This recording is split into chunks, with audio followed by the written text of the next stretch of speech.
The woman you're about to hear from might never have found herself in the national spotlight. Michelle Morrow is her name. She wasn't expected to win her Republican primary race to be North Carolina's top public school official.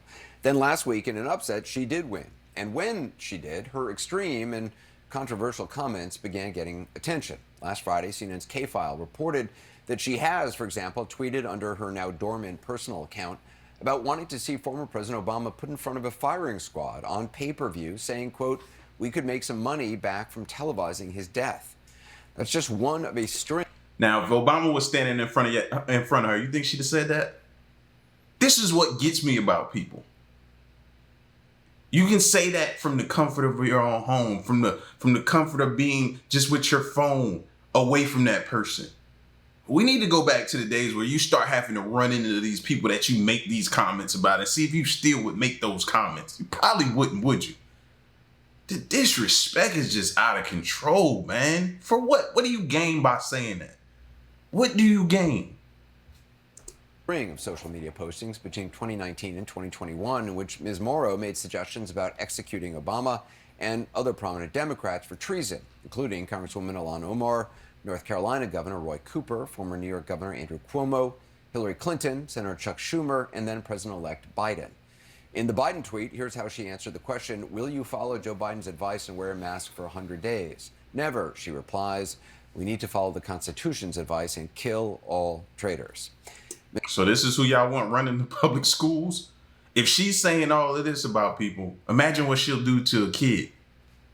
Ms. Morrow has also promoted QAnon, tweeting the QAnon slogan, "Where we go one, we go all," multiple times. She also tweeted that the actor Jim Carrey was, quote, likely searching for adrenochrome, which is a reference to a QAnon conspiracy theory which claims that celebrities harvest the blood and drink the blood of children to prolong their own lives.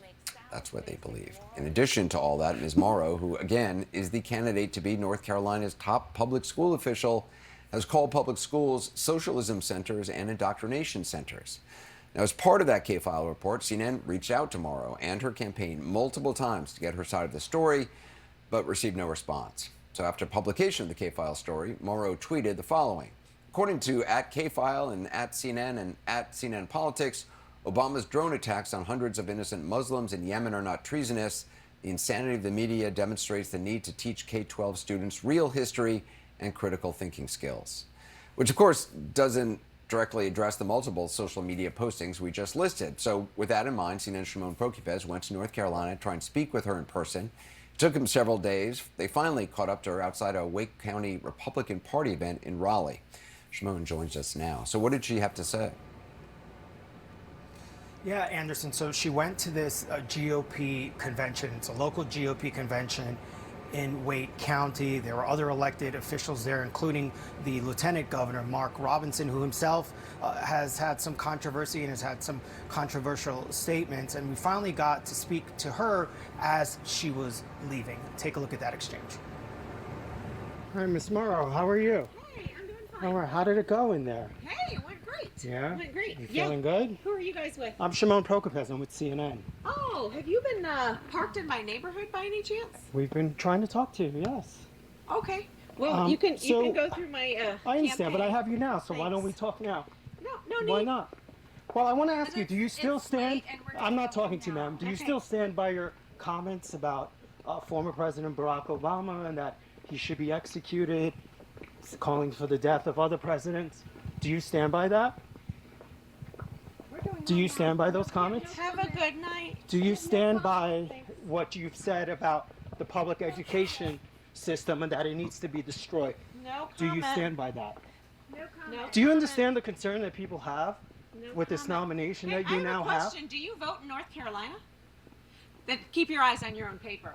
Well, let me ask you. Keep your eyes on I've your own read paper. papers here too, Keep your and the eyes on your own concerns that paper. people have with your nomination, and the things that you have said. People in New York have concern over People my all nomination across, in people North all Carolina. across the country.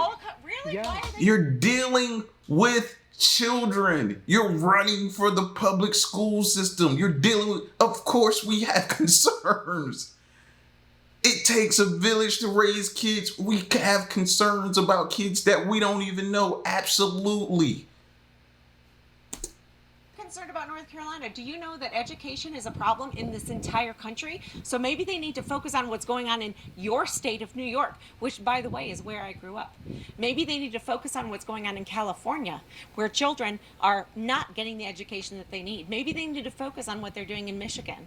Because right now in North Carolina, I'm focused on helping the families of North Carolina for their children to get quality education, for them to be safe, and for us to be sure that our money is going into the classroom rather than bureaucracies. That's what I've been focusing on. That's what I've been fighting for the last 5 years, going to the General Assembly and dealing with those issues. Right, but so that is why I'm running. I understand So that, but you have said such hurtful things too, in terms of the education I have system. to tell you, about transgender everyone students. is so done with the gotcha moments. This is not a gotcha. It These are is. your own This words, ma'am. this is- These are your own this words. has nothing You to have do said with that education.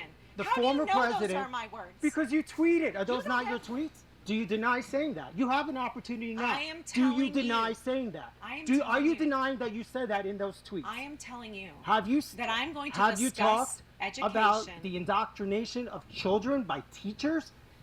I am telling you. Have you talked about that? Have you said that about students? Have you seen any of me going to the school board for the last 5 years? Because you will have my answer.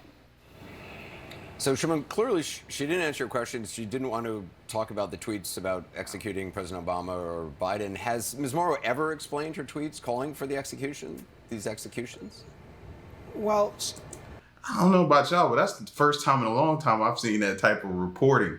And maybe because I ain't been up on my news game as much as I should have been. You know what I mean? Which I'm trying to get back into it.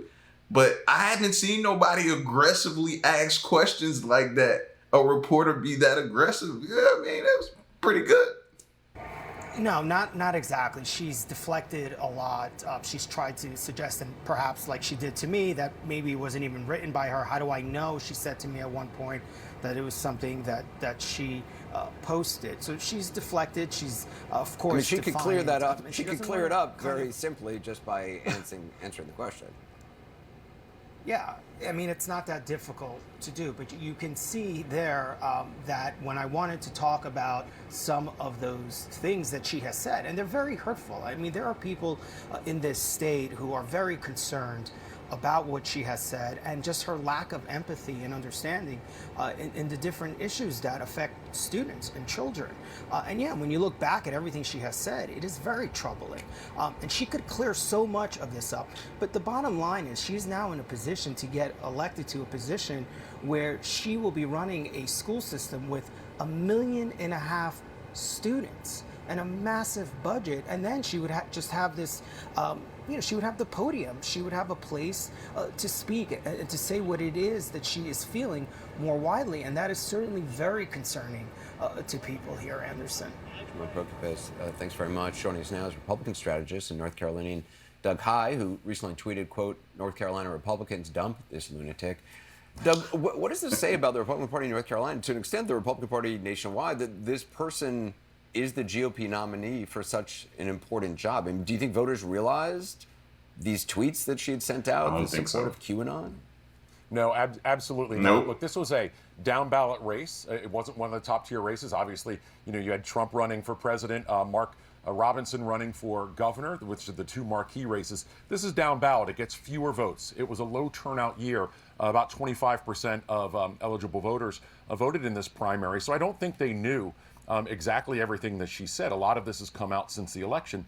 But I see so much of this in every direction, Anderson.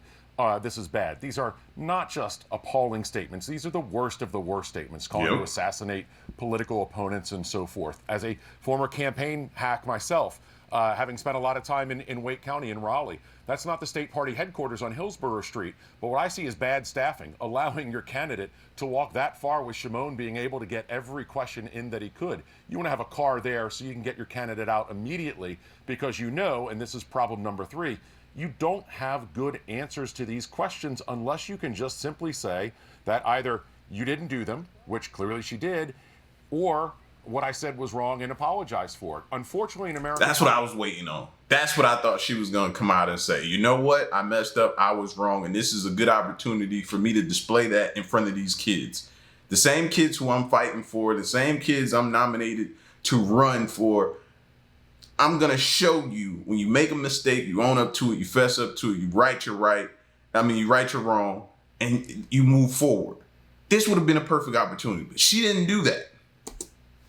Politics, these days, we don't really reward people for standing up and saying that they made a mistake. We don't reward the apologies. That's one of the lessons that Donald Trump sort of taught us in 2016. I was in Wake County, in Raleigh, the day after the Access Hollywood tape came out. And I would have told you that day, Anderson, that there's no way Donald Trump could win. The reality is he did. Now, North Carolina has a lot of close races. This may be one of them.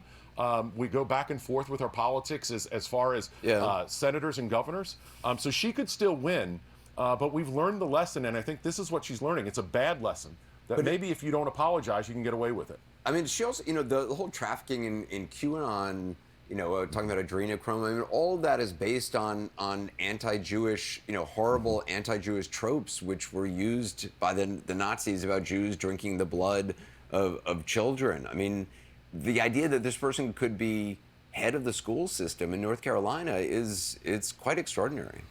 It's extraordinary, and look, it would be extraordinary if she were also the insurance commissioner candidate or a state senator or basically anybody running for governor. Unfortunately, though, Anderson, in our politics right now, we are so stratified, and we've seen the parties go so tribal. It's not even so much red versus blue anymore. It's almost shirts versus skins, that everything that we do in our politics comes down to that sort of existential level. And so, but I'm I mean, not surprised ultimately. if calling for the executions of a former president and a president-elect is not disqualifying for an elected official in America or running a school system who's talking about teaching the real history, I mean, is there anything that's disqualifying?